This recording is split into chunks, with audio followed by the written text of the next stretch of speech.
നമ്മൾ പുളിയിഞ്ചി എങ്ങനെയാണ് ഉണ്ടാക്കുന്നത് നോക്കട്ടോ. ഇത് ഉണ്ടാക്കിയിട്ട് കേടാകാതെ നമുക്ക് ഫ്രിഡ്ജിൽ വെച്ചിട്ട് അച്ചാറൊക്കെ എടുക്കുന്ന പോലെ എടുക്കട്ടോ. ഇതിങ്ങനെ ഉണ്ടാക്കിയിട്ട് ഞാനിങ്ങനെ കുപ്പിയിലാക്കി വെക്കലാണ് ചെയ്യൽ. അതിന് ഒരു വലിയ പീസ് ഇഞ്ചിയും പിന്നെ 5 പച്ചമുളകും കുറച്ച് കറിവേപ്പില എടുക്കട്ടോ. ഇത് ചെറുതാക്കി കട്ട് ചെയ്യണം. ഇതേപോലെ ചെറിയ പീസാക്കിയിട്ട് കട്ട് ചെയ്ത് വെക്കാം. പിന്നെ ഇതിലേക്ക് പുളി ഞാൻ ചൂടുവെള്ളത്തിൽ പുതിർത്തി വെച്ചതാണിത്. ഏകദേശം ഒരു 2 മീഡിയം സൈസ് നാരങ്ങൻ്റെ വലിപ്പം ഉണ്ടാവും കേട്ടോ പുളി എടുത്തത്. പിന്നെ ഇത് ഉണ്ടാക്കാൻ വേണ്ടിയിട്ട് ഞാനൊരു പാൻ എടുത്തിട്ടുണ്ട്. എന്നിട്ട് അതിലേക്ക് കുറേ ഒന്നും വേണ്ട, കുറച്ച് വെളിച്ചെണ്ണ ഒഴിച്ചെടുത്തിട്ട് നമ്മൾ നേരത്തെ കട്ട് ചെയ്ത് വെച്ച ഇഞ്ചിയും പച്ചമുളകും കറിവേപ്പിലയും കൂടി ഇതിലിട്ട് കേട്ടോ. ഇത് ഏകദേശം ഒരു ഗോൾഡൻ ആ ഒരു കളറിലേക്കൊക്കെ ആവുന്നവരെ വാട്ടണേ. ലോ ഫ്ലെയിമിൽ വെച്ചിട്ട് വാട്ടിയാൽ മതി കേട്ടോ, കരിഞ്ഞു പോകരുത്. ഇതെടുക്കൊന്ന് ഇളക്കി കൊടുത്തിട്ട് അടി പിടിക്കാതെ നോക്കണേ, കരിഞ്ഞു പോകാണ്ട്. ഇത് കുറച്ച് സമയം ഇങ്ങനെ വെക്കുമ്പോൾ തന്നെ ഒരു ഗോൾഡൻ കളറിലേക്ക് പെട്ടെന്ന് മാറും കേട്ടോ. ഈ ഒരു കളറാവുന്നവരെ എന്തായാലും വെക്കണേ, അല്ലെങ്കിൽ ഒരു പച്ച ടേസ്റ്റ് തോന്നും ഇഞ്ചി കടിക്കുന്ന സമയത്ത്. ഇതിലേക്ക് ഞാനൊരു നുള്ളു മഞ്ഞൾപ്പൊടിയും പിന്നെ ഒരു 1/2 സ്പൂൺ മുളക് പൊടിയും ഇട്ടിട്ടുണ്ട്. നിങ്ങൾക്ക് എരിവ് കുറവ് ഇഷ്ടമാണെങ്കിൽ ഒരു നുള്ളു കളറിന് മാത്രം ഇട്ടാൽ മതി കേട്ടോ. ഇതിലേക്ക് അതേപോലെ നിർബന്ധമില്ല, ആ ഒരു ടേസ്റ്റ് ഇഷ്ടമുണ്ടെങ്കിൽ മാത്രം ഒരു പിഞ്ച് കായപ്പൊടി ഞാൻ ആഡ് ചെയ്യുന്നുണ്ട് കേട്ടോ. അത് നിങ്ങൾക്ക് ഇഷ്ടമുണ്ടെങ്കിൽ ഇട്ടാൽ മതി, നിർബന്ധമില്ല. ഇത് നല്ലോണം മിക്സ് ചെയ്യുക. അതിന് ശേഷം നമ്മൾ നേരത്തെ എടുത്ത് വെച്ച പുളി പീനിട്ട് അതിൻ്റെ വെള്ളം ഒഴിച്ച് കൊടുക്കുക കേട്ടോ. എന്നിട്ട് ആ ഒരു ചണ്ടിയിൽ ഞാൻ കുറച്ചുകൂടെ വെള്ളം ഒഴിച്ചിട്ട് ഒന്നും കൂടെ ആ വെള്ളം ഒഴിക്കുന്നുണ്ട്. ഇത് അത്യാവശ്യം പുളിയുള്ള ടൈപ്പ് പുളിയാണ് കേട്ടോ.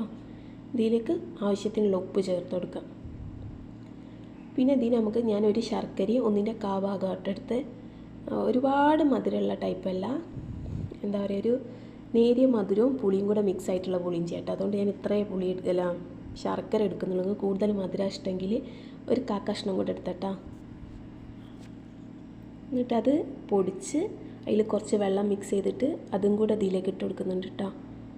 ഇതൊന്ന് പതിച്ച് വന്നു കഴിഞ്ഞിട്ടുണ്ടെങ്കിൽ പിന്നെ ലോ ഫ്ലെയിമിൽ വെച്ചിട്ട് റെഡിയാക്കി എടുക്കലാണ് കേട്ടോ. ഇതൊന്ന് ഇതുപോലെ പതിച്ച് കഴിഞ്ഞിട്ടുണ്ടെങ്കിൽ പിന്നെ നമുക്ക് ലോ ഫ്ലെയിമിലേക്ക് മാറ്റട്ടോ.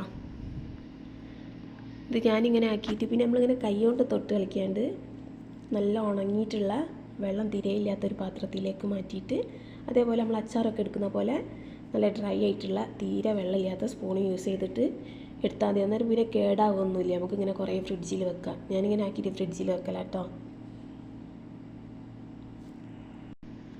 ഈ ഒരു പുളിയിഞ്ചിക്ക് മധുരവും പുളിയും അതേപോലെ എരിവും ഏകദേശം ഒരേ അളവിലായിരിക്കും ഉണ്ടാവുക.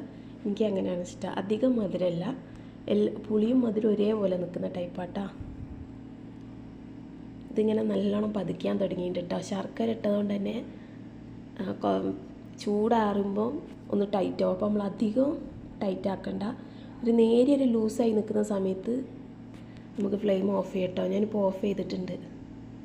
ഏകദേശം ഈ ഒരു ഇതെങ്ങനെ ആവുന്ന സമയത്ത് അധികം ലൂസുമല്ല, നല്ല തിക്കാവാൻ വെയിറ്റ് ചെയ്യേണ്ട. കാരണം ഇത് ചൂടാറുമ്പോൾ ശർക്കര ഉള്ളതുകൊണ്ട് തന്നെ ഒന്ന് തിക്കാവും.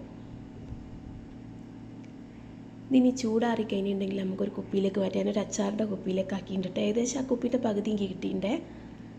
ഇത് കുറേ നമുക്കിങ്ങനെ ഫ്രിഡ്ജിൽ വെച്ചിട്ട് ആവശ്യമുള്ളവരെടുത്ത് യൂസ് ചെയ്യാം. നല്ല ടേസ്റ്റാട്ടോ. നിങ്ങൾ എൻ്റെ ചാനൽ ഇതുവരെ സബ്സ്ക്രൈബ് ചെയ്തില്ലെങ്കിൽ ഒന്ന് സബ്സ്ക്രൈബ് ചെയ്യണേ.